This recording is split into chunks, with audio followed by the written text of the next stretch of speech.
Nur disebutkan kemudian Allahu waliyul ladzina amanu yukhrijuhum minadh-dhulumati ilan nur. Muncul kata nurnya. Ya. Demikian pula cahaya yang diturunkan oleh Allah kepada Nabi sallallahu alaihi wasallam. Sebelum berangkat kepada Nabi, jadi semua yang turun dari Allah itu cahaya hidup. Cahaya hidup kita. Untuk mengeluarkan kita dari kegelapan kehidupan. Rumah tangga gelap, ada solusi. Di kantor gelap, ada solusi. Hidup sosial gelap, ada solusi. Nah, cahaya terbaik yang Allah turunkan kepada kita itu melalui keterangan firman-Nya yang terkumpul dalam Al-Quran. Ya, Al-Quran itu cahaya. Al-Quran itu imam kita. Al-Quran itu penerang.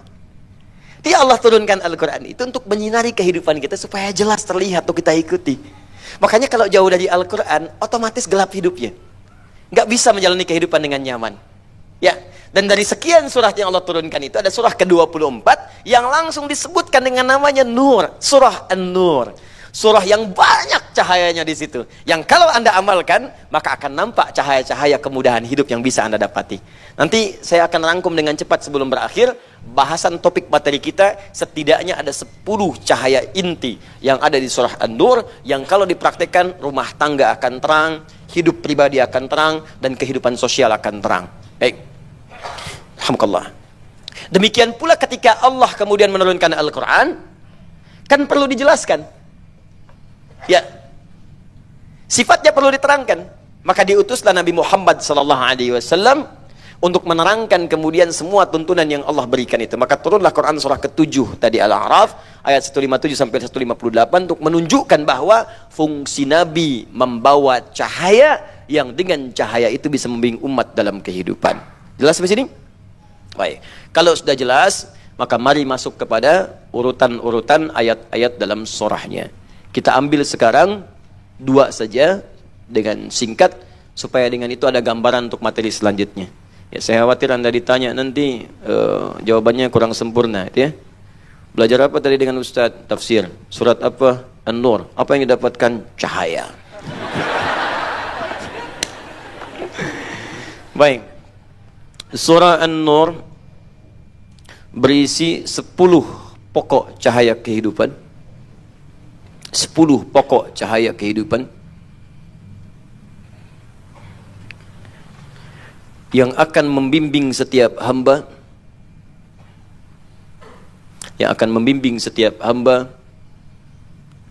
untuk mendapati kemudahan, kenyamanan, dan kesuksesan hidup.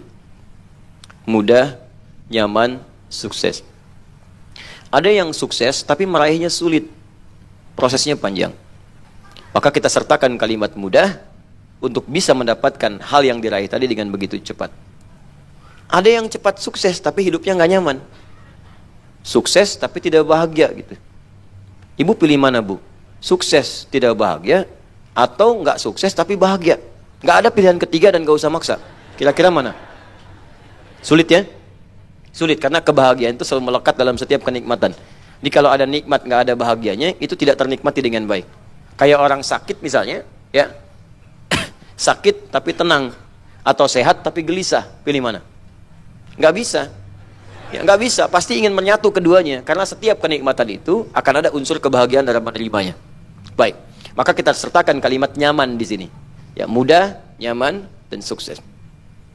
Pertama, cahaya yang pertama, bimbingan pertama, saya sebutkan umum dulu, baru nanti kita masuk ke suratnya, ke ayatnya. Nanti kalau mohon izin ya Bu, Pak ya, belajar dengan saya harus sabar.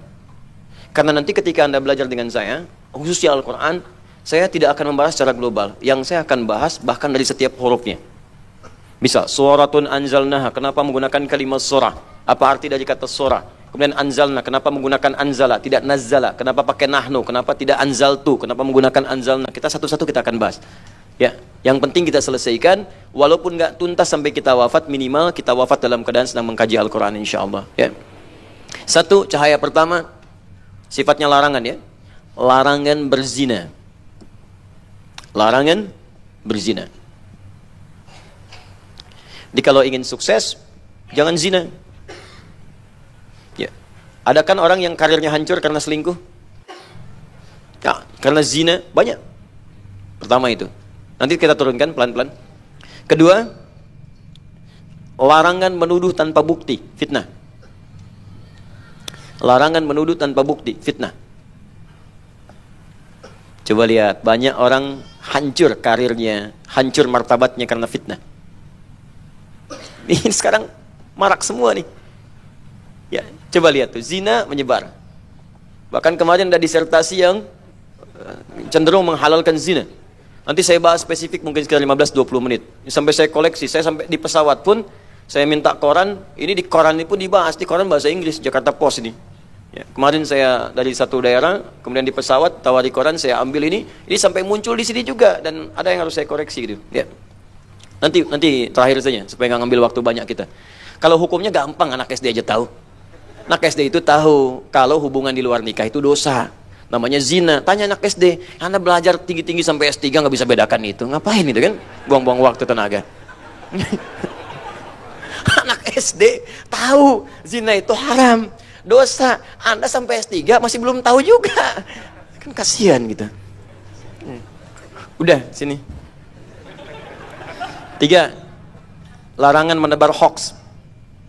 Larangan menebar hoax. Tuh kan? Menebar hoax. Hoax. Ya, berita yang tidak benar. Sudah? Sekarang kejadian nggak? Ya coba tuh, tiga-tiganya udah menyebar. Makanya kehidupan tuh sering gelap. Melihat, kan serba gelap yang kita hadapi sekarang ini. Kerusuhan di mana-mana, ribut di mana-mana, saling tuduh di mana-mana. Berita hampir tiap hari tuh, kok jelek terus gitu yang muncul. Mabuk di sini, pembunuhan terjadi, kecelakaan begini. Ini hampir tiap hari, buka di tiap hari. Saya hampir tiap hari itu saya jajarin tuh berita tuh. Mulai dari ini, detik.com, Era Muslim, Hidayatullah, Republika, CNN, BBC. Baca semua, hampir musibah tiap hari itu. Gelap. Apa nggak ada tiap hari berita yang menenangkan? Mendapatkan juara ini, terjadi kenikmatan begini, ini meningkat, kenyamanan ini. Coba bandingkan dengan nilai kegelapan yang muncul dibandingkan cahaya kenikmatan yang dirasakan. Berapa persen perbandingannya? Apa di antara dampaknya? Ya ini tadi, sumber-sumber cahayanya itu ditiup. Dipadamkan cahayanya karena padam, yang gelapnya muncul. Kalau cahaya dinyalakan, hilang tuh yang gelap-gelapnya. Itu poinnya. Ini kelihatan sederhana tapi dalam sekali maknanya. 4. Menampilkan hikmah di balik setiap musibah. Menampilkan hikmah di balik setiap musibah. Biasanya kalau orang kena musibah kan suka merasa gelap kan? Tiba-tiba kena PHK, gelap, pulang lunglai, padahal matahari terang, tapi badan jadi gelap gitu kan? Mata gelap, selera nggak ada, ya? Baik. Tiba-tiba kemudian ada kecelakaan, ada yang sakit parah, ada yang meninggal, gelap sampai meratap semacam-macam. Nah, ayat ini akan memberikan hikmah di balik setiap musibah. Sehingga nanti kalau menghadapi musibah apapun, nggak ada gejolak dalam jiwa kita yang berlebihan.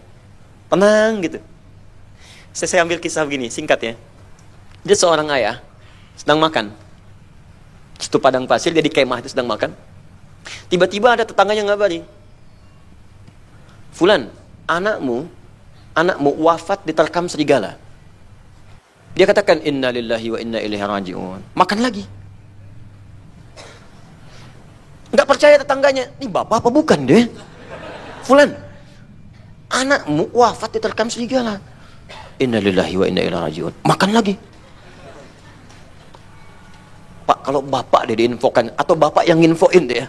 Pak, anak bapak wafat diterkam serigala.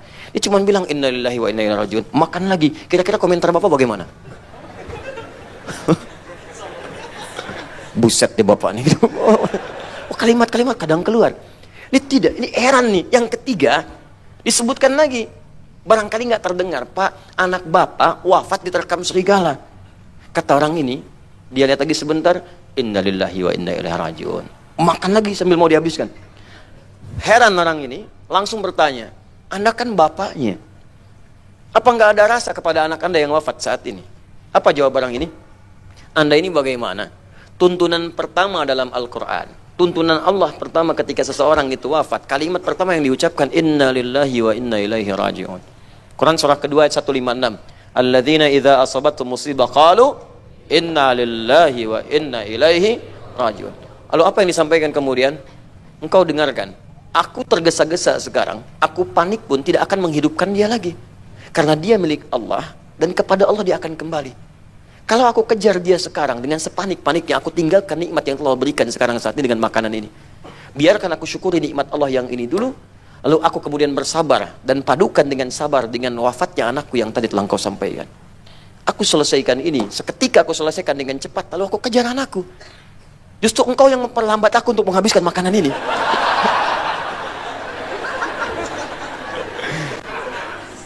Selesai, datang diurus anaknya, sampai selesai. Ya, dan dia, Masya Allah dia mandikan, dia kafani, dia sholatkan, selesai semuanya. Tapi yang paling dahsyat, itu nggak ada gejolak berlebihan di hati. Sedih, iya, nangis pasti, ada rasa sedih itu biasa normal sama manusia. Nabi Muhammad SAW ditinggal Sayyidah Khadijah Al-Kubra radhiyallahu ta'ala anha, bersedih, menangis, bahkan disebut dalam mimpi, Khadijah, Khadijah, Khadijah. Sampai kata Sayyidah Aisyah, seperti apa sih Sayyidah Khadijah itu? Ya sampai engkau selalu menyebutnya. Gak pernah engkau sebut Aisyah, Aisyah, tapi Khadijah, Khadijah. Maksud Sayyidah Aisyah itu ingin meniru keutamaan Sayyidah Aisyah, Khadijah, sehingga ingin disebut kemudian hari. Awas jangan dengarkan orang liberal yang bersumber dari orientalis, yang memecah belah kita. Tuh Aisyah sang pencemburu, Aisyah perusak dan sebagainya. Awas, hati-hati kalimat itu. Dia belokkan kepada makna yang jauh. Sayyidah Aisyah pintar, cerdas, ingin meniru bagaimana kemuliaan Sayyidah Khadijah sampai disebut oleh Nabi SAW. Bertanya pada Nabi. Itu jadi wajar, tangisan itu wajar biasa. Ya, ada seorang mujahid ingin berjihad, anaknya sakit. Sakit. Sampai dia berniat, apa saya urungkan dulu untuk pergi. Kata istrinya, biarkan aku yang merawat, engkau pergi berjihad. Tampilkan izzah di keluarga kita, berangkat. Lillah karena Allah. Ternyata setelah berjihad itu di perjalanan, dia berjihad dalam proses meninggal anaknya. Ini kisahnya, tak begitu pulang lagi. Ya, dia bertanya pertama kali datang, Assalamualaikum. Pertama kali pertanyaannya kepada istrinya, mana anak kita? Istrinya, Masya Allah, ini luar biasa bu, perempuan seperti ini, demi Allah kalau ada perempuan seperti ini, aman kehidupan di rumah tangga, tenang. Dia sudah mandi, sudah bersih, sudah beres, sudah makanan semua. Sayang, kamu kan baru datang, anak kita tuh sedang tenang beristirahat. Sudah, yuk, mandi dulu, mandi, sarapan dulu, makan dulu. Udah makan, yuk kita istirahat. Anak kita bagaimana? Tenang saja, dia sedang tenang beristirahat. Setelah kemudian duduk, berdua, ngobrol di kamar, istrinya bertanya, sayang, kalau ada seorang dititipin amanah tuh, terus datang pemiliknya pengen ngambil, tiba-tiba dia marah, nggak mau nyerahkan, bagaimana hukumnya? Suaminya yang baru pulang jihad, semangat dan tahu hukum, dia langsung mengatakan dengan kalimat yang kencang, nggak boleh, haram hukumnya. Kalau sudah diambil, ya sudah, kan dia pemiliknya. Istrinya lega, tenang ya. Anak kita sudah diambil oleh pemiliknya, yang diamanahkan kepada kita untuk merawatnya. Maka suaminya cuma diam, air matanya mengalir. Lalu kalimat di lisannya terucap dengan lirih, inna lillahi wa inna ilaihi rajiun.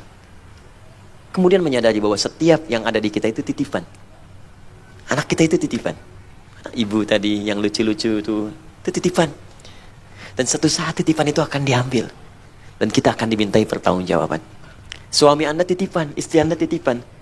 Maka tolong jaga titipan itu supaya kembali dalam keadaan baik. Maka tugas kita membuat dia soleh.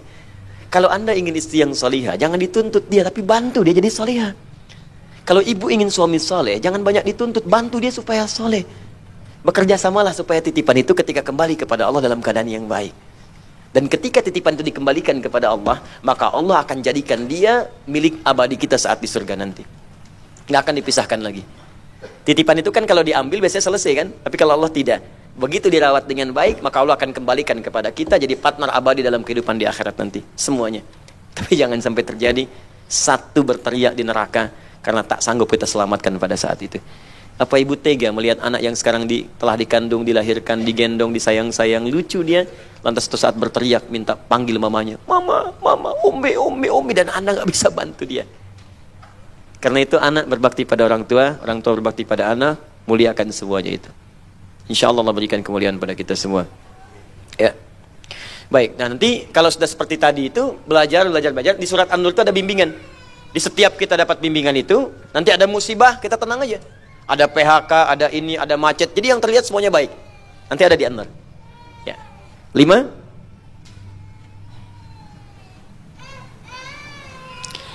Larangan mudah menerima berita tanpa validasi.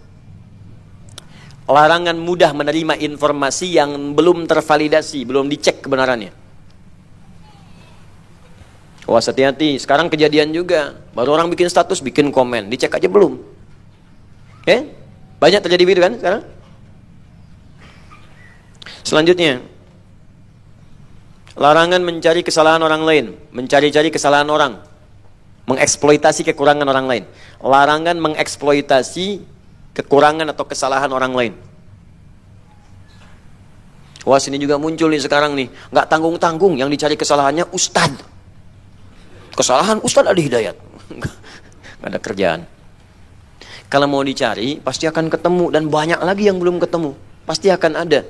Ya, guru itu kalau salah, itu wajar. Tapi murid yang mencari kesalahan-kesalahan guru, itu yang tidak wajar. Ya sederhana, kalau saya sih, saya objektif aja. Kalau salah, tinggalkan. Dan beritahu saya dulu. Kalau itu memang benar, nanti saya koreksi. Supaya koreksi itu menyebar di kalangan masyarakat. Bahwa ini salah.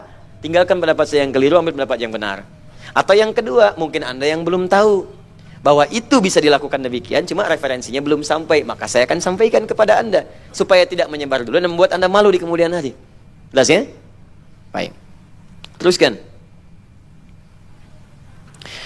Juga menunjukkan besarnya dosa lisan yang sering dianggap kecil. Menunjukkan besarnya dosa lisan yang sering dianggap ringan, kecil. Sekarang orang berdusta kayak ringan ya. Padahal dampaknya besar. Mama pengen permen, ma. Mama lagi ngaji dulu.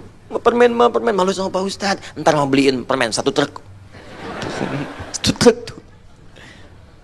Itu yang terbayang di anak itu langsung 1 truk, Bu. Pak. Kelihatannya sederhana, tapi kalau Anda nanti nggak koreksi itu, dia akan biasakan. Kalau dia jadi orang tua, kalimat itu akan dipakai lagi. Dan dia dari kecil terbiasa mendengar yang salah. Ya, antum kalau memang mau bekerja, bilang bekerja. Jangan bilang main dulu ke depan. Nana, ayah mau pergi dulu ya. Ayah mau kemana? Ikut. Wah, enggak, ayah cuman ke depan aja. Padahal mau kerja jauh. Bilang aja pergi jauh. Supaya langsung memberikan pelajaran kepada dia. Dengan kalimat-kalimat yang indah, ajak main dulu, ceritakan dulu. Ayah mengajar dulu ya. Dengan mengajar ini, ayah bekerja dulu dengan kerja ini. Nanti adek insya Allah pulang bisa dapat mainan. Kita bisa main lagi, kita bisa jalan-jalan lagi, kita bisa mengaji bersama. Kalau ayah nggak bekerja, kita nggak bisa melakukan itu lagi. Buat dia mengerti dengan bahasanya. Setelah itu pamit, itu lebih elegan, lebih bagus dibandingkan membuat kalimat-kalimat yang tidak nyata. Ya, jangan tunjukkan sesuatu yang tidak benar, walaupun pada anak kecil. Ya, anak kecil kalau diajari yang tidak benar, dewasanya dia akan terbiasa dengan ketidakbenaran itu. Nanti besok-besok LKS yang 10.000 dia bilang 100.000. Itu balasan dari permen 1 truk tadi.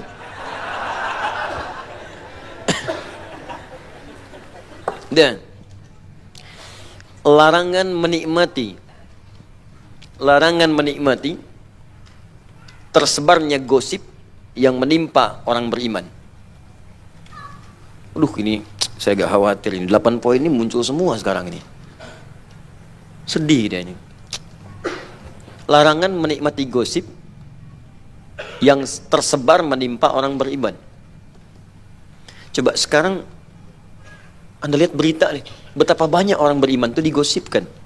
Bahkan dicela. Berapa banyak ulama sekarang dicela. Betapa banyak ustadz-ustadz direndahkan. Ada yang bikin karikatur, ada yang mencela, ada yang bikin kalimat satir. Ya, ada yang macam-macam. Dan lebih aneh lagi, ada yang menikmati itu. Dan dia bangga menikmati itu sebagai seorang muslim. Itu aneh. Itu dampaknya bisa memadamkan cahaya. Makanya kegelapan banyak muncul. Datang sini, ribut. Padahal mau ngisi pengajian, ribut. Yang ini ribut, yang ini rusuh. Ini ribut, ini rusuh. Kalau terbiasa, gini, kalau mau ngaji aja rusuh, mau mengerjakan kebaikan rusuh, maka pantas keburukan pun banyak menyebar kerusuhan. Sepak bola, rusuh. Lempar minum, lempar ini, lempar itu. Makin meluas lagi. Kalau ekskalasi yang kecil nggak bisa dipadamkan, nanti apinya semakin meluas. Dari kata nurun itu kan muncul kata narun. Nar itu api. Jadi kalau Anda menyulut di sini api, kemudian nggak dipadamkan atau ditambahkan dengan hal yang bisa memicu, apalagi kasih bensin, menyebarnya luas. Maka kalau cahaya-cahaya itu dipadamkan, apinya semakin menjalar nantinya. Itu yang bahaya. Coba silakan cek sekarang ini. Bukankah kegaduhan semakin meluas? Levelnya kecil, jadi luas. Sekarang antar negara, pindah ini, pindah itu. Kita mau sampai kapan begini? Cukup amalkan satu surah ini dalam Al-Quran. Demi Allah saya katakan, lihat perubahannya kemudian. Cahaya akan muncul. Katanya ingin tenang, katanya ingin nyaman, tapi sumbernya nggak dikerjakan. Gitu. Dan kita mengatakan Muslim gitu. Itu Allahu Akbar. Astagfirullah. Astagfirullah. Ya, kemudian selanjutnya hukum sedekah bagi kerabat. Hukum sedekah bagi kerabat, khususnya kerabat dekat. Nanti kita akan lihat bagaimana cahaya yang muncul dari kemuliaan sedekah. Masya Allah, indah sekali. Anda nggak tahu kapan Anda wafat. Ketika Anda wafat, tiba-tiba anak paman yang Anda santuni dulu sekarang jadi direktur. Anak Anda diangkat kemudian. Ya, anak bibi yang dulu Anda cuman bayari SPP-nya, tiba-tiba Masya Allah sekarang jadi punya kedudukan. Tiba-tiba Anda yang wafat, anak Anda dirawat oleh dia. Banyak terjadi. Nah, itu diantara fungsi sedekah. Bagaimana cara sedekahnya? Apakah harus selalu dengan uang? Belum tentu. Nanti kita akan lihat rumusnya saat masuk kepada ayat-ayatnya. Yang terakhir 10. Nah ini, menghadirkan kunci harmoni dalam rumah tangga. Menghadirkan kunci harmoni dalam rumah tangga. Bagaimana kita mendapati kehidupan rumah tangga yang harmonis? Ada di surah ini.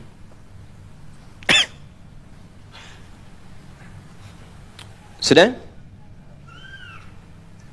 10 ya? Ada 10 ya?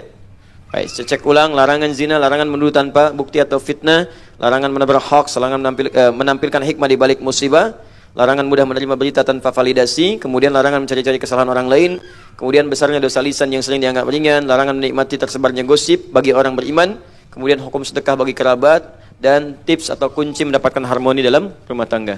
Ada? Sudah semua ya? Nah, itu yang akan kita bahas dalam surah ini. Mudah-mudahan ketika itu dibahas, selesai, dapat kita cahaya dan bimbingan kebaikan. Ya, insyaAllah. Jelas sampai sini? Baik, sekarang sebelum saya masuk kepada 10 poin ini, saya akan tegaskan dengan ayat yang pertama. Ya, hukum cahaya ini akan tiba jika kaidah yang pertama ini diterapkan. Kuncinya di surat yang pertama. Kalau di ayat yang pertama, kalau ayat pertama ini tidak diamalkan, maka cahaya-cahaya ini mustahil akan hadir dalam kehidupan kita. Yang 10 ini. Ya. Apa yang pertama ini? Suratun. Ayat pertama. Anzalnaha wa faradnaha. Hati-hati, ada ayatnya? Suratun. Anzalnaha wa faradnaha. Sekarang kami akan turunkan satu surah. Sudah? Dan kami wajibkan bagi kalian untuk mengamalkan semua isinya. Awas. Saya cukupkan sampai di sini dulu, pelan-pelan. Saya tidak teruskan dulu anzalna, kemudian ayatin bayyinatin la'allakum tadhakkarun. Saya simpan dulu sampai di sini. Saya cukupkan sampai kalimat faradnaha dulu. Saya berhenti sampai di sini dulu. Lihat sini. Suratun. Kata Allah sekarang, saya turunkan satu surah dengan 10 poin tadi. Kalau dikaitkan dengan nama suratnya, sekarang begini cara menerjemahkannya. Sekarang saya turunkan satu surah yang isinya berupa cahaya-cahaya kehidupan yang akan membimbing engkau mendapatkan kemudahan, kenyamanan, dan kesuksesan dalam hidup. Wa faradnaha. Tapi jika engkau ingin mendapati semua itu, maka engkau wajib mengamalkan semua tuntunan dari hukum-hukum yang saya turunkan di seluruh ayat di surah ini. Paham sampai sini? Baik, maka kaidah dasar pertama di surat An-Nur, jika Anda ingin mendapatkan semua bimbingan-bimbingan cahaya tadi, maka kita harus siap mengamalkan setiap huruf yang disebutkan oleh Allah yang merangkai ayat-ayat di surah An-Nur ini. Sebelum kita bahas semua hukum-hukumnya, saya ingin ambil komitmen dulu dari seluruhnya. Jika ada yang tidak sepakat, saya tidak akan membahas ayat ini satu pun, bahkan setiap hurufnya. Pertanyaan pertama, siap kita mengamalkan semua hukum Allah di ayat ini? Siap insya Allah? Baik. Kalau sudah siap, maka insya Allah saya akan siapkan sebuah kurikulum. Dari kurikulum ini saya akan buat intisari termasuk yang sekarang. Nanti setiap akan masuk bahasan-bahasan baru, saya berikan kepada Anda sinopsisnya supaya jadi bekal kita untuk pelajari lagi di rumah setelah kita mempelajari materi-materi kita. Nanti pertemuan berikutnya kita akan bahas setiap huruf-huruf, setiap kalimatnya. Apa artinya suratun, apa artinya anzalna, Kenapa kemudian menggunakan huruf ha di situ? Kenapa kemudian disertakan lagi dengan kalimat faradha? Apa beda faradha dengan aujaba? Kenapa Allah tidak mengatakan aujabnaha tapi faradnaha? Ya, apa kaitan-kaitan dengan itu? Kenapa tidak menggunakan kata kutiba? Kenapa dalam kewajiban puasa kalimatnya kutiba bukan furida? Ya ayyuhalladzina amanu kutiba alaikumusiyam, bukan furida alaikumusiyam. Kenapa tidak aujaba? Kenapa menggunakan faradha di ayat ini? Itu nanti ada perbedaan-perbedaan kalimatnya. Baik, sebelum ditutup, karena nanti ada kaitan dengan An-Nur tentang larangan berzina pada yang persoalan yang sedang viral, ya, terkait dengan kasus disertasi dimaksudkan. Sebetulnya sih ini tidak usah banyak dibahas, tinggalin aja gitu. Cuman persoalannya karena muncul di lembaga yang otoritatif, ya, lembaga ini juga terlegitimasi sebagai lembaga keislaman dan juga dikeluarkan dari hasil dalam tanda petik penelitian tingkat paling tinggi dalam studi S3. Kalau profesor itu bukan gelar belajar, ya, profesor itu anugerah pencapaian bagi pengajar. Tapi kalau bagi pembelajar itu S3, dokter. Di puncak tertinggi pembelajaran itu dengan spesifik jurusan. Jadi kalau sudah S3, itu ilmu itu semakin mengerucut. Bukan semakin luas, tapi dalam di satu bidang. Awas, hati-hati, ini kaidah ini penting diketahui ya. Kalau orang sudah sampai S3, ilmunya bukan luas, tapi dalam. Beda antara luas dengan dalam. Antara tinggi dengan panjang itu beda. Pernah dulu ada orang pintar main ke satu tempat, ya. Dia kan ditanya, Pak, tolong Pak, berapa tingginya tiang pohon kelapa itu? Berapa tingginya pohon kelapa itu? Ya, ditanya, katanya orang pintar Bapak, tolong ukur dong. Ya, kata orang awam di kampung itu. Nah, dia bilang sama ajudannya, udah ada respon orang itu, tolong tebang dulu, turunkan dulu. Ya, tebanglah itu, turunkan, diukur. Kemudian setelah itu dikatakan, udah, tahu kan sekarang 15 meter. Pak, itu kan panjangnya, bukan tingginya. Kalau tinggi ke atas, kalau panjang begini gitu ya. Nah, ini pun kita mesti paham, seorang kalau sudah sampai S3, itu bukan luas ilmunya, tapi dalam di satu bidang. Karena itu setiap ada S1, itu masih luas. S2 jadi spesifik, jurusan. Ilmunya apa? Di bidang fikih. Fikih itu masih umum. Fikihnya apa? Usul fikih. Masuk S2, usul fikih. S3, usul fikihnya di bidang kaidah apa? Khusus membahas masalah yang misalnya kaidah tentang haramnya sesuatu. Sehingga jadi kaidah, kalau ketemu begini berarti haram. Dia tuh di situ aja. Hadis belum tentu pakar, tafsir belum tentu pakar. Apalagi kalau kemudian kepakarannya di bidang yang tidak terkait dengan syariat. Misal, bidang yang dipakari itu arsitek, maka dia akan pakar di bidang arsitektur. Tapi kalau dalam hukum Islam dia nggak bisa. Jadi kalau ada orang misalnya S3-nya di bidang arsitek, jangan bicara masalah fikih. Bahkan di fikih pun, kalau ada orang misalnya pahamnya fikihnya fikih muamalah, jangan bicara fikih ibadah. Kalau orang ngertinya di hadis, nggak tahu fikih, jangan bicara hukum. Walaupun hafal 100.000 hadis, hafal 100.000 hadis, tapi tidak mengerti hukumnya, jangan bicara hukum. Bisa salah di situ.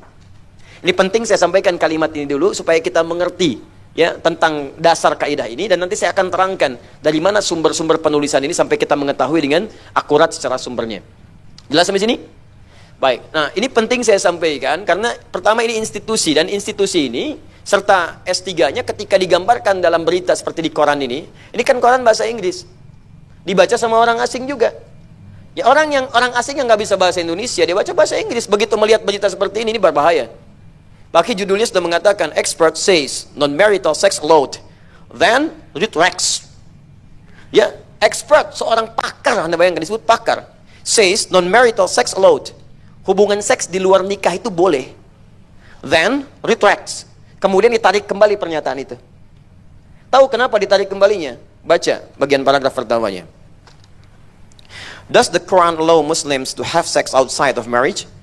Apakah Al-Quran membolehkan orang-orang Islam itu berhubungan seksual di luar pernikahan? Itu kalimat pertamanya. Ya. Sunan Kalijaga Islamic State University, Win Sunan Kalijaga dalam kurung, Doctoral Candidate Abdul Aziz answers to that question seems to be yes. Sampai kaget tuh anak kecil aja.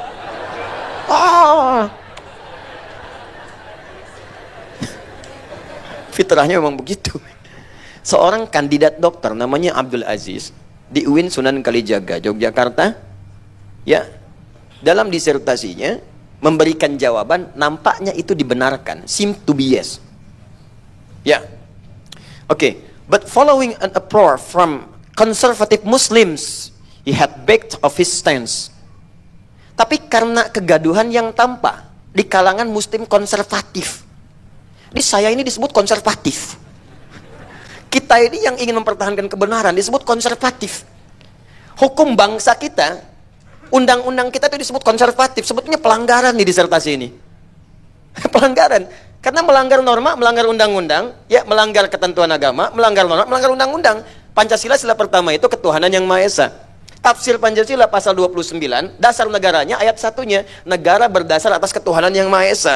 Itu ditafsirkan kemudian pasal 2-nya, negara menjamin kemerdekaan tiap-tiap penduduk untuk memeluk agamanya masing-masing dan beribadah menurut agama dan kepercayaannya itu. Jadi ketika kita mau taklim sekarang, tuntunan agama kita itu dijamin oleh negara. Jadi kalau ada yang berusaha mengganggu taklim ini, negara wajib hadir melindungi kita. Kita sholat dijamin oleh negara, kita haji dijamin negara. Makanya negara bikin depag mengatur haji kita karena bagian dari amanat undang-undang. Kepercayaan kita di Islam, Islam mengatur hukum-hukum termasuk ranah-ranah hubungan-hubungan fikih ibadah muamalah. Maka hukum muncullah ahwal syakhsiyah, muncul hukum fikih, muncul peraturan nikah. Makanya nikah itu diatur oleh negara juga. Hukumnya datang, tiba-tiba datang disertasi ini mengatakan hukum hubungan di luar nikah itu halal, artinya bertentangan undang-undang. Yang paling dahsyat itu ketika di kampus itu ada kata Islamnya. Universitas Islam, ya, institut Islam, sekolah Islam. Sepanjang ada kata Islam melekat di institusi, maka hukum Islam itu menjadi bingkai segala hal yang terjadi di kampus itu. Di tempat itu, di semua keadaan di situ mesti sesuai dengan hukum Islam. Kata Islam sholat, sholat. Jadi kalau di kampus Islam ada yang tidak sholat, ada yang salah di kampusnya. Ya, kata Islam zakat, zakat. Kalau ada di kampus membahas hukum zakat boleh tidak dilakukan, ada yang salah dengan dirinya. Kata Islam nikah, ya nikah. Maka di kampus itu diajarkan cara menikah. Kalau di kampus itu ada yang menulis kemudian perbuatan yang bertentangan dengan nikah, wajib ditolak oleh kampus itu. Karena di situ ada nama Islamnya. Jadi kalau kemudian diloloskan pemikiran itu, ada yang salah dengan sistem kampusnya. Ada yang tidak tepat di situ. Itu yang kita usulkan untuk diperbaiki kembali. Karena institusi, ingat ya, kalau seseorang menulis sesuatu, itu masih personal. Tapi kalau dibenarkan oleh institusi, dicap kemudian jadi ijazah, maka itu legal secara institusi. Seakan-akan institusi itu membenarkan pemikiran itu. Dan ini musibah. Musibah. Dan dosa. Rektornya dosa. Ingat kalimat saya langsung saya katakan, rektornya dosa, dekannya dosa, pengujinya itu kalau meloloskan dosa, promotornya dosa. Kalau tahu itu salah dan tidak diingatkan itu salah, apalagi kalau diluluskan. Bila tidak bertobat. Dan kalau sengaja menghalalkan, dengan sengaja, dengan pengetahuan dan sengaja kemudian menghalalkan itu, maka nanti dihukumi bahkan oleh para ulama termasuk Qadhi Iyad dan mengatakan sepakat seluruh ulama hukumnya murtad kafir. Kalau tidak bertobat. Menghalalkan sebuah dosa besar, membunuh itu haram. Tiba-tiba ada orang mengatakan halal. Dosa, bukan sekedar dosa. Itu bisa kemudian menjadi murtad kafir. Karena langsung menghalalkan apa yang diharamkan oleh Allah. Seakan-akan menantang Allah seketika. Itu sepakat semua ulama. Ya, ini mau direkam, mau disebarkan silahkan, saya nggak peduli. Ya, silahkan, karena kebenaran itu kalau sesuatu menyangkut maslahat yang luas, itu harus disampaikan. Walaupun itu sifatnya viral atau yang lainnya tetap disampaikan supaya kita mengharap saudara kita ini kembali pada kebaikan, bukan ingin merendahkannya. Jadi jangan ada yang mengancam persekusi, nggak usah. Kalau sesuatu ditampilkan ilmiah, jawab lagi dengan ilmiah. Kalau berargumen, jawab dengan argumen lagi. Jangan berargumentasi dijawab dengan golok misalnya kan, dengan samurai, tidak. Jawab dengan argumentasi lagi, ya. Dan Anda jangan marah kalau saya sampaikan begini, ya, karena kita sedang berargumentasi di sini, jelas? Ini bagian pertama, saya ingin menyoal tentang institusinya dulu, supaya jelas. Jangan sampai nanti, kan gini, dibuatnya institusi Islam itu, supaya kemudian bisa mendalami orang-orang yang di situ tentang keislaman. Lalu menyebarkan risalah Islam itu keluar dengan baik. Jadi kalau di dalam saja diajarkan ajaran Islam yang tidak benar, bagaimana dia bisa menjadi dai yang baik di masa depan? Jelas ya? Itu bagian pertama. Yang kedua, sekarang kita bahas secara ilmiahnya. Baik, saya kumpulkan dari informasi-informasi yang muncul, latar belakangnya juga saya kumpulkan yang nulisnya, sampai dari mana referensinya, dan saya gali. Dan saya akan tunjukkan otoritasnya untuk membahas ini. Saya jarang-jarang bicara begini, tapi supaya sadar bahwa saya punya otoritas di sini untuk membahas. Baik ya? Pertama begini, karena ini kaitan dengan masyarakat dan berdampak pada masyarakat, saya pembimbing masyarakat di sini, Ustadz, jadi berhak untuk memberikan penilaian. Nanti terkait dengan aspek ilmiahnya, saya pun akan tunjukkan otoritas kami di situ supaya jelas. Ya. Baik, beliau yang menulis disertasi ini, ya, disebutkan di sini, lulus dalam pendidikan tertinggi S2 di Yayan Wali Songo Semarang, studi S1 di Yayan dan Alwin Makassar, kemudian menyelesaikan S3 di Universitas Kalijaga dengan disertasi yang mengabarkan jagat maya. Baik, Ini beliau ini dosen, tercatat dosen hukum keluarga Islam di Fakultas Syariah. Anda bayangkan, dosen hukum keluarga Islam. Jadi kalau cara berpikirnya sudah keliru, ini kan bahaya gitu. Dan saya berhak untuk memberikan informasi ke masyarakat, untuk meluruskan. Bagaimana kalau anak Anda sekolah kemudian di situ, mendapati dosen seperti ini? Ibu melahirkan anak ibu 9 bulan lebih, 10 hari. Diberikan ASI, dirawat, TK Islam, SD Islam, SMP Islam, dirawat-rawat, disayang-sayang sampai hafal Quran. Masuk diajar oleh yang seperti ini, rusak. Apa ibu nggak nangis? Bapak nggak kecewa? Ya? Makanya kita luruskan dulu seperti ini, dan kita doakan yang bersangkutan setelah kita bahas ini bisa kembali tobat, ya? Lebih baik. Dan jangan dicela dulu, tidak, tapi kita diskusikan secara ilmiah. Jelas ya? Nah, ini saya ingin sampaikan situasi saat ini. Kemudian, ini disertasi ini, ya, judulnya Konsep Milkul Yamin Muhammad Syahrul. Lihat, Muhammad Syahrul, ditulis Syahrul, padahal bukan Syahrul di sini, Syahrul. Muhammad Syahrul. Nanti saya ceritakan siapa Muhammad Syahrul itu. Sebagai keabsahan hubungan seksual non marital.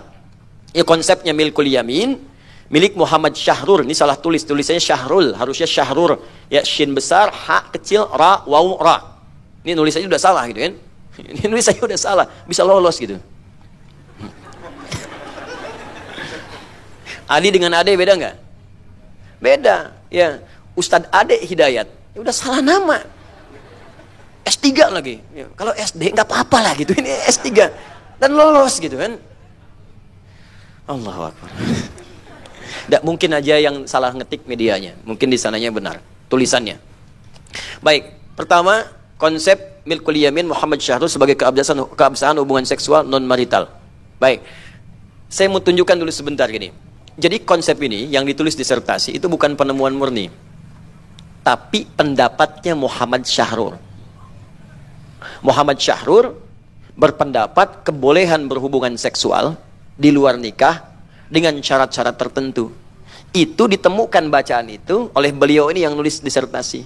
Diambil itu sebagai objek penelitian, ditampilkan dalam disertasinya, dan diajukan argumentasi untuk memberikan solusi pada persoalan-persoalan klasik di Indonesia yang membutuhkan solusi hukum terinspirasi dari sini. Apa masalah yang disebutkan oleh yang bersangkutan? Saya koleksi di sini sampai banyak nih, sampai berapa lembar.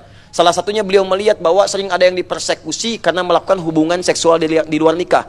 Jadi kalau ada, mohon maaf ya, di komplek tiba-tiba ada 2 orang berhubungan gak jelas, didatangin massa, gitu kan? Dibawa kantor polisi, itu menurut beliau itu persekusi. Salah gitu.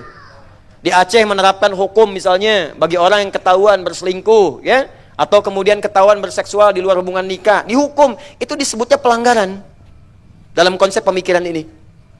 Nah, saya ingin katakan dulu, ini banyak nanti Anda bisa gali ya, termasuk syarat-syaratnya, ada 7 syarat dibenarkan. Boleh berhubungan, intinya boleh berhubungan di luar pernikahan dengan 7 syarat utama. 1, pria hanya boleh bagi pria. Boleh kalau sudah menikah, boleh. Di ibu kalau punya suami, itu boleh bu berhubungan dengan orang lain, ya, perempuan lain.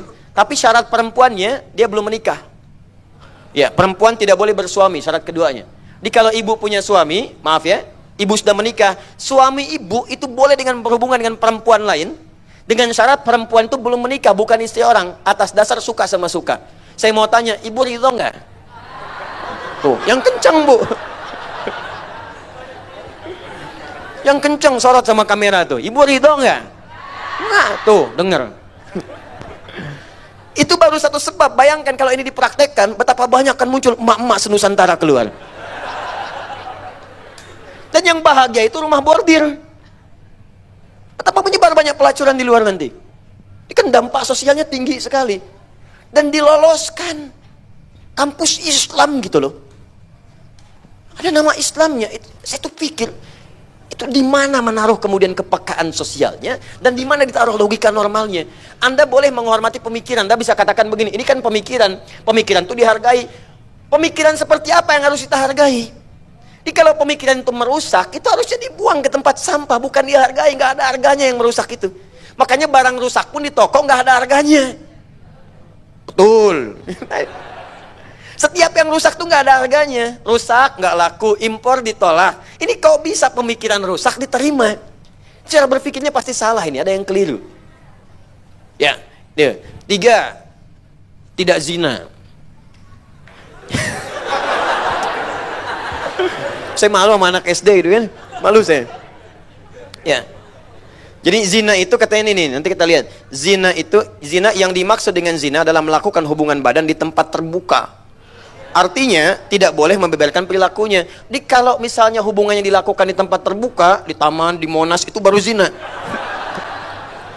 Tapi kalau di kamar hotel, di apartemen, itu bukan zina. Itu coba bayangkan, Bu. Kebayang enggak? Enggak. Itu kan rusak gitu. Coba lihat deh. Ya, Bapak Ibu kita aja yang enggak S3, kan risih mendengarnya. Kok bisa yang pintar jadi seperti ini? Kalau Anda sampai S1, S2, S3 terlampau kedinginan sehingga kurang kemudian bisa objektif menilai, ya kasih tahu kita. 4. Syarat keempat tuh. Yang keempat, orangnya mesti dewasa dan berakal sehat. Aduh, saya jadi haus.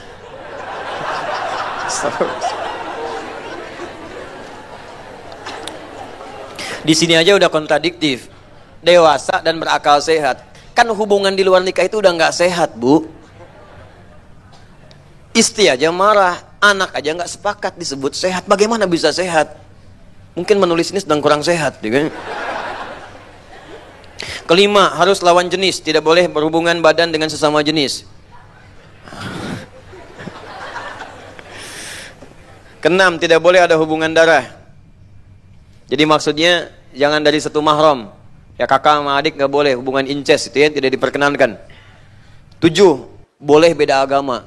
Oh, makin rusak ini. Udah makin rusak. Ini saya kasih tahu ya, maaf ya. Nikah saja yang halal itu tidak diperkenankan beda agama.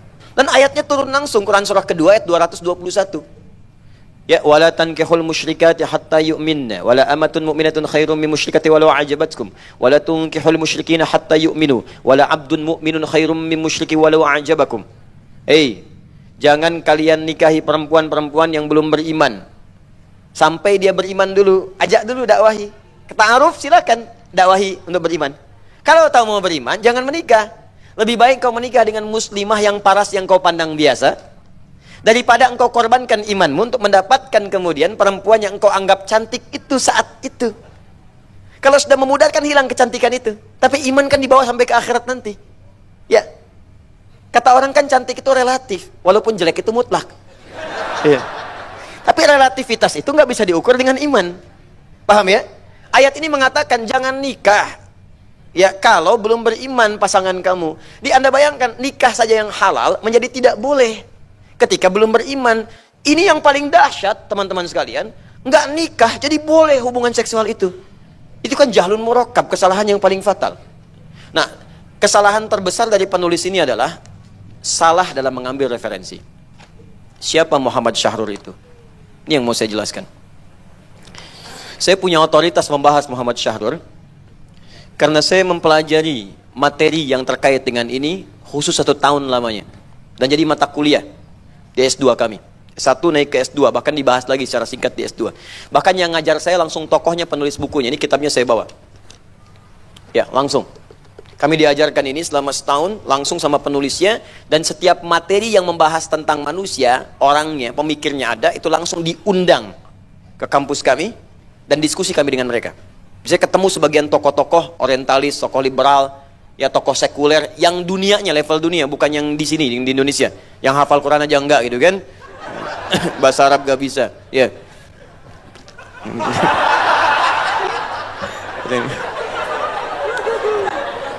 Ya. Ya, sini. Siapa Muhammad Syahrur? Supaya Anda tahu dulu latar belakangnya seperti apa. Dan saya bersedia diskusi, kalau ingin diskusi silakan. Ayo kita duduk. Ya, banyak teman-teman yang lain juga. Kita duduklah sama-sama, kita bedah, kita diskusikan. Ayo kita siap. Dan saya tunjuk nanti guru Anda si Anu ya, belajarnya di ini ya, yang ada di situ ya. Dan saya setiap keliling ke setiap tempat, saya kunjungi tempatnya. Saya ke Jerman, saya kunjungi tempatnya. Di mana pusatnya, ini di sini.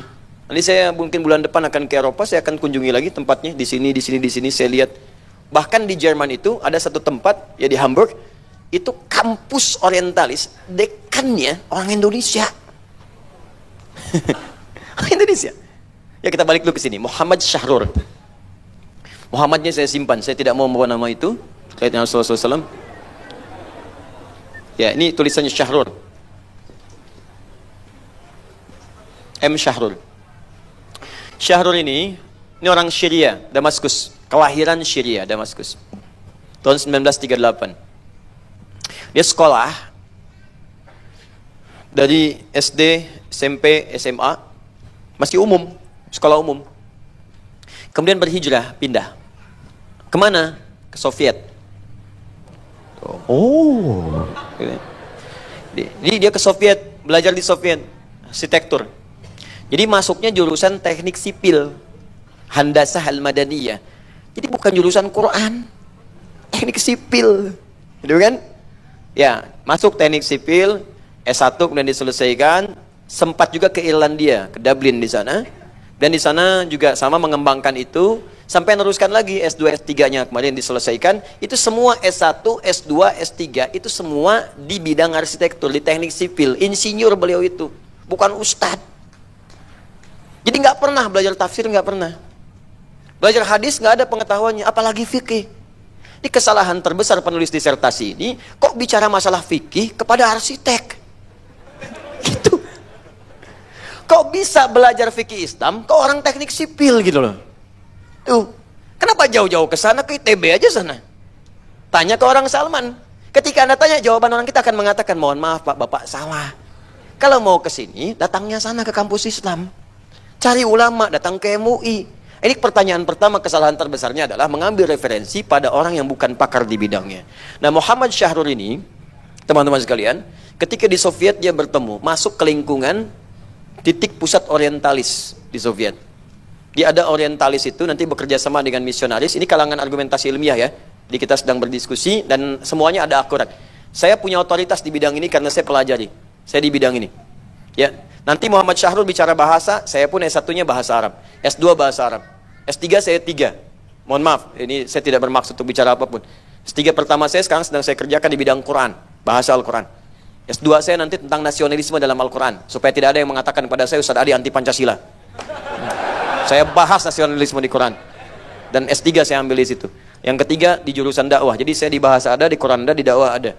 Ya, dan saya menerima honoris causa 2 nanti di tahun ini. Ya, 1 dari Turki 28 November dan langsung dihadiri Presiden Erdogan.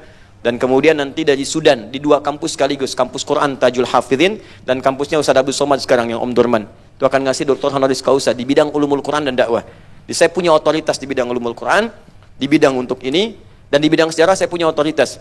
Ya bahkan Profesor Ahmad Mansur Surya Negara itu menulis kemudian buku Hafiz Sejarah di jilid yang terbaru memasukkan kami di sini. Ini ada saya di sini. Ya, saya punya otoritas. Ya, jadi jangan soal saya di sini. Kalau mau bicara argumentatif, saya punya otoritasnya dan saya berhak untuk bicara. Kalau mau nyoal saya secara ilmiah, silahkan. Ya, kalau mau tersangka pun boleh, nggak ada masalah. Nanti kita diskusi di pengadilan. Saya nggak takut, hukum Allah nggak takut, besok meninggal aja nggak ada masalah kok. Apa bedanya, wafat juga. Muhammad Syahrul. Balik sini. Saya akan bicara, ini belajarnya, teman-teman sekalian, dapat pengaruh dari orientalis. Siapa orientalis ini? Ini orang-orang pintar yang berkumpul membahas masalah ketimuran, khususnya Islam. Dengan pandangan bahwa Islam ini potensi kekuatan yang bisa merubah dunia. Nah, mereka ini terbentuk ini di awal-awal masa kejayaan Islam saat ada di Spanyol di abad ke-7. Dan kuat kemudian mengakar sampai jadi institusi setelah terjadi perjanjian Tordesillas tahun 1494 dari 492 sampai 494 oleh Paus Fransiskus yang ke-6 ya. Kemudian dunia dibagi pada 2 bagian. Di asalnya dulu mereka belajar Pak ke kampus-kampus Islam. Khususnya di Spanyol pada waktu itu. Datang yang dari Portugal, datang dari Italia, Vatikan sekarang kirim untuk belajar ke sana. Datang belajar, dokumentasinya ada semua di buku sejarah bisa diakses. Datang belajar ke sana. Belajar dan belajar tentang hukum-hukum misalnya administrasi, tentang belajar ekonomi, belajar teknik sipil, belajar keislaman, bahkan banyak belajar bahasa Arab. Bahkan pada saat itu pakaian-pakaian muslim yang sekarang dikenakan oleh teman-teman yang di Arab itu kebanggaan. Jadi kalau nggak pakai jubah itu nggak keren. Nggak pakai jubah nggak modern. Kalau perempuan nggak pakai kerudung itu belum modern, Bu. Ibu buka, silahkan cek arsip masa lalu, silahkan lihat ratu-ratu di Eropa, mereka akan mengenakan kerudung. Pakai kerudung. Karena kerudung itu simbol modernitas pada saat itu. Dia nggak pakai jilbab itu nggak keren. Yang nggak pakai jilbab itu tertinggal. Yang pakai jilbab itu yang modern. Makanya Ibnu Khaldun membuat tesis di situ, di kitabnya Muqaddimah, bahwa orang yang terbelakang itu seringkali mengikuti gaya model orang yang sedang menganggap dirinya modern. Makanya ketika sekarang Barat naik, nanti saya bicara lebih jauh lah kenapa Barat naik, makanya budaya Barat banyak ditiru. Ya, sekarang pakai jas, kelihatan lebih modern, ya kan? Baik, tampilan-tampilan seperti Barat, modern. Dulu orang bicara bahasa Arab, itu yang paling hebat. Sekarang kalau bicara bahasa Inggris, itu yang keren. Ya kan? Kenapa? Karena secara psikologis terbawa ke sana. Itu dulu orang banyak belajar. Nah, saat banyak belajar itu mereka menghimpun sumber-sumber pengetahuan, manuskrip-manuskrip dipelajari, termasuk bahasa-bahasa untuk mengkaji ya sumber-sumber peradaban di umat Islam pada saat itu. Jadi mereka belajar matematika, fisika, kimia, dan itu normal biasa, gak ada masalah. Makanya kalau ada anak kita pun sekolah misalnya di tempat-tempat seperti itu, ada yang ke Amerika, ya belajar misalnya tentang elektronik, ada yang ke MIT, ada yang kemudian misalnya ke London, belajar ekonomi, ada yang belajar sepanjang umum gak ada masalah. Tapi kalau mau belajar Islam, jangan ke situ. Ini belajar sholat ke tempat orang yang tidak sholat, ya nggak nyambung. Ya kesembung aja nggak paham. Ya. Nah ini, setiap tempat ini setelah terjadi perjanjian Tordesillas tahun 1492 sampai 1494, maka Paus Alexander yang ke-6 itu membagi dunia kepada dua bagian. Ya, ada Barat dengan Timur. Ya, Barat dengan Timur dibagi dua. Maka ke Timur diutus Portugis untuk membawa misi 3G, sekarang 4G. Ya. 3G, God, Glory, and Gospel. God, Glory, and Gospel. God itu mencari emas, ya, rempah-rempah kalau dulu sini, ya, bawa rempah-rempah teh, bawa kopi, bawa macam-macam, itu dicari semua sampai semua bisa ditemukan. Ya, makanya Belanda ketika datang ke sini, ya, dia mendapatkan informasi rempah-rempah datang, pernah nyobain kopi Yaman, terus dia ambil kemudian bagian dari varietasnya, ditanam di wilayah dekat Jakarta yang sekarang jadi kebun kopi. Tapi nggak jadi. Dan dibawa ke wilayah Bandung ke sebelah sana. Ya, ditanam di situ, ternyata tumbuh varietasnya dan enak sekali. Bagus. Bahkan ketika diekspor, ekspor pertamanya itu nomor 2 setelah Yaman. Ekspor keduanya sama dengan Yaman. Ekspor ketiganya itu Masya Allah, itu mengungguli Yaman pada saat itu. Yaman itu terbaik dulu kopinya. Ya, dan dipakai untuk ngopi itu cari yang kualitasnya bagus. Bukan yang sisanya. Yang bagusnya itu yang dipakai oleh mereka untuk ada yang menguatkan daya ingat, ada yang dipakai untuk bisa menahan kantuk supaya tahajud malam harinya. Dia yang dipakai itu kualitas bagusnya. Makanya kopi-kopi kita itu kalau diekspor keluar itu harganya mahal di luar. Datang ke Belanda, minta I want a cup of Java misalnya. Saya pengen satu kopi Jawa, Japanese coffee. Itu satu cupnya itu bisa 20 euro, 30 euro. Berapa itu rupiahnya? Hampir 500 ribu. Dijual di warung 1000 dapat 3 bonus 2. Itu kopi apa? Nah, datang mereka gold, kemudian glory, ekspansi. Ya, ekspansi, penjajahan, datang kemana-mana. Ya, itu paham lah. Kita kan bahas di sejarah kita, ya kan? Ada Belanda, ada Portugis datang ke Nusantara tahun 1511 melalui Selat Malaka, nyasar dulu, kemudian balik lagi, dikemudian oleh Ahmad bin Majid, sampai kemudian datang ke Selat Malaka, sampai masuk melalui timur Nusantara, sampai kemudian datang ke wilayah Sunda Kelapa, sampai bertempur dengan pasukannya Fathahillah, ada semuanya. Ya, sampai dibebaskan kemudian pada bulan Juni tahun 1527 sampai terjadi kemudian ulang tahun Jakarta dan seterusnya. Itu kan semuanya sejarah, fakta. Ya, Belanda datang, sampai sekarang masih ada Belandanya, tapi yang ketiganya pernah dibahas, gospel. Datang membawa pemahaman baru, datang membawa kepercayaan baru. Bahkan Hadratus Syekh, pendiri Nahdlatul Ulama 31 Januari 1926, di kitab keduanya Risalah Ahlus Sunnah wal Jamaah halaman ke-14, ya, paragraf yang pertama paling kanan sebelah atas, dituliskan di situ langsung hukum penjajah ketika membangun rumah ibadahnya, kata beliau haram hukumnya bagi orang-orang Islam. Pada saat itu keluar fatwa untuk masuk ke tempat ibadah mereka atau mengetakkan pakaian-pakaian seperti pakaian mereka, dihukumnya haram. Ada. Kenapa? Karena memang datang membawa misi. Dan ketika yang tiga ini datang, maka yang keempat akan mengikuti. Siapa yang keempat itu? Dialah orientalis. Bersanding dengan misionaris. Orientalis. Orientalis ini, dia seorang cendekiawan. Pakar di bidang tertentu. Dan dia dalami betul ilmunya, disupport dengan dana yang sangat berlimpah, research, ada grupnya, ada bidangnya. Nah, pasca tahun ini, mereka membentuk komunitas yang kemudian menjadi kampus-kampus yang tanpa sadar, banyak kampus populer di bumi sekarang, sebetulnya di situ dulunya pusat orientalis, cuman dikembangkan. Leiden, ada, Nijmegen University di Belanda, Oxford, Harvard juga punya divisinya, Soviet juga ada, Sorbonne di Paris, Prancis itu ada divisinya, di Hamburg di Jerman juga ada, dan di Universitas Soviet juga ada. Itu ada khusus kajian tentang Oriental, kajian ketimuran, spesifikasi Islam. Belajar di situ. Yang ngajar siapa? Itu orang yang didanai untuk meriset semua sumber-sumber keislaman dari Al-Quran sampai hadis sampai ke fikih untuk menemukan kesalahan-kesalahan di dalamnya dan dieksploitasi. Tuh. Ustaz, jadi saya nggak boleh belajar ke Harvard dong? Silahkan, cuman jangan masuk ke jurusan yang ini. Anda bisa keluar error nanti. Yang tadinya hanya Islam yang benar, keluar-keluar nanti semua agama sama, menuju pada Tuhan yang sama, cuman caranya beda-beda. Pernah dengar itu? Pernah, pasti itu, pasti. Lulusan McGill, Kanada, ya Harvard ini, Oxford ini, Leiden ini, ya kalau New Zealand kampusnya ini, kalau Soviet kampusnya ini, ada semua, ada. Ini ada catatannya nih, satu buku, saya belajar lengkap dengan tokoh-tokohnya, dengan orangnya, dari Margaliot, dari awal-awal, sampai yang terakhir-terakhir kemarin, sampai pernah dengar kalimat ini, saya nggak bisa meyakini hadis sebagai bukti otentik, karena dia baru ada 200 tahun setelah wafatnya Nabi. Pernah ada? Ada. Itu tuh pernyataan orientalis masa lalu. Oh, udah 400-500 tahun yang lalu. Di copy sekarang. Yang dulu aja udah mengaku salah, yang sekarang ikut-ikutan. Ini kalimat abu-abu. Nah, jelas ya?